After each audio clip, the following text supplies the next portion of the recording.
Padang rumput basah. Hujan baru saja reda di padang rumput basah dekat desa kecil bernama Waterloo, Belgia.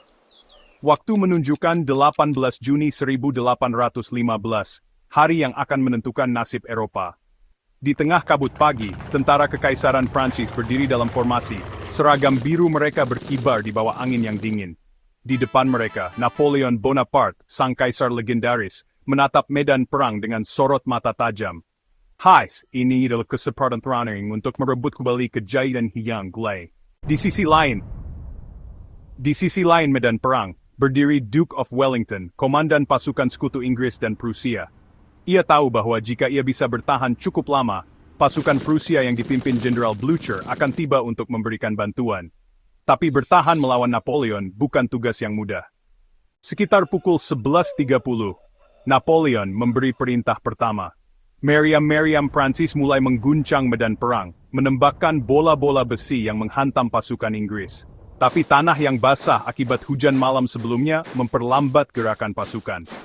Napoleon mengirim Marsekal Ney, salah satu jenderal terbaiknya, untuk menyerang pusat pertahanan Wellington.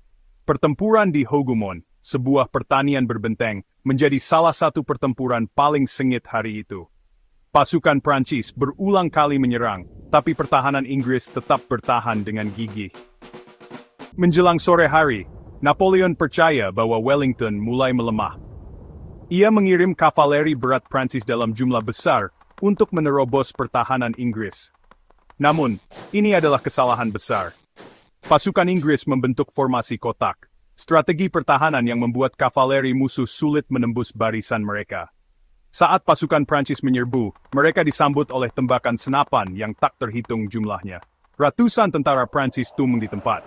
Saat matahari mulai tenggelam, Napoleon sadar bahwa ia kehabisan waktu. Pasukan Prusia di bawah komando Blücher akhirnya tiba. Mereka menyerang pasukan Prancis dari sisi kanan, membuat kekuatan Napoleon semakin terdesak. Dalam keputusasaan, Napoleon mengirim pasukan elitnya, Garda Kekaisaran, untuk serangan terakhir. Mereka adalah pasukan terbaik di Eropa yang tak pernah kalah dalam pertempuran. Namun, saat mereka maju, pasukan Inggris dan Prusia melepaskan tembakan mematikan. Untuk pertama kalinya dalam sejarah, Garda Kekaisaran terpukul mundur. Saat pasukan Prancis mulai mundur, pasukan sekutu meneriakkan, La Garde recule. Garda Kekaisaran mundur. Sebuah kejadian yang tak terbayangkan bagi tentara Prancis. Kepanikan menyebar, pasukan Prancis mulai berlarian tanpa arah, dan Napoleon menyadari bahwa semuanya sudah berakhir. Napoleon melarikan diri, tapi dalam beberapa minggu ia ditangkap dan diasingkan ke Pulau Saint Helena, tempat ia menghabiskan sisa hidupnya. Waterloo bukan sekadar pertempuran, itu adalah akhir dari impian seorang kaisar untuk menguasai dunia. Sejarah Eropa berubah selamanya. Wellington menjadi pahlawan Inggris, Blücher memperkuat Prusia sebagai kekuatan besar, dan Napoleon, ia menjadi legenda yang dikenang selamanya. Apakah kekalahan ini karena kesalahan strategi Napoleon, atau memang takdir yang tak bisa dihindari? Tulis pendapatmu di komentar.